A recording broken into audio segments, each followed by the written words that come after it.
আমরা সবাই অঙ্গীকারাবদ্ধ এই বাংলাদেশ হবে এক নীতির বাংলাদেশ, সবার আগে বাংলাদেশ। আমাদের কোন প্রভু থাকবে না বিদেশে, আমাদের বন্ধু থাকবে। এই বাংলাদেশ তাবেদার মুক্ত থাকবে। এই বাংলাদেশ স্বাধীন সার্বভৌম গণতান্ত্রিক রাষ্ট্র হিসাবে আমরা সকলেই মিলে ঐক্যবদ্ধভাবে প্রতিষ্ঠিত করব।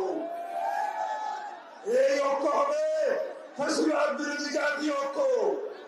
আমাদের শক্তি হবে ফাঁসিবাদ বিরোধী জাতীয় ঐক্য, আমাদের শক্তি। এই শক্তিকে সমুন্নত রেখে আমরা এই জাতিকে দীর্ঘ উচ্চতায় আমরা নিয়ে যাব, শীর্ষ উচ্চতায় নিয়ে যাব, সমৃদ্ধির শিখরে নিয়ে যাব। আমাদের শক্তি হবে আমাদের ঐক্য।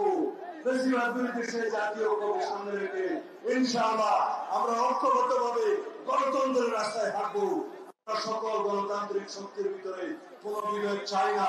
যারা বিভেদ সৃষ্টির চেষ্টা করছে বাংলাদেশের পক্ষের শক্তি না। যারা নির্বাচনের বিপক্ষে কথা বলছে তারা বাংলাদেশের পক্ষের শক্তি না। যারা ঐক্য ভঙ্গের চেষ্টা করছে তারা বাংলাদেশের পক্ষের শক্তি না।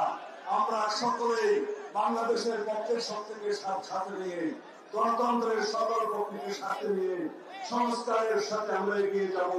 এই রাষ্ট্রকে ইনশাআল্লাহ পৃথিবীর বুকে শক্তিশালী সমৃদ্ধ রাষ্ট্র পরিণত করব। যেই স্বপ্ন ছিল স্বাধীনতার স্বপ্ন, যেই স্বপ্ন ছিল মুক্তিযোদ্ধাদের স্বপ্ন, যেই অঙ্গীকার ছিল শহীদ রাষ্ট্রপতি জিয়াউর রহমানের অঙ্গীকার।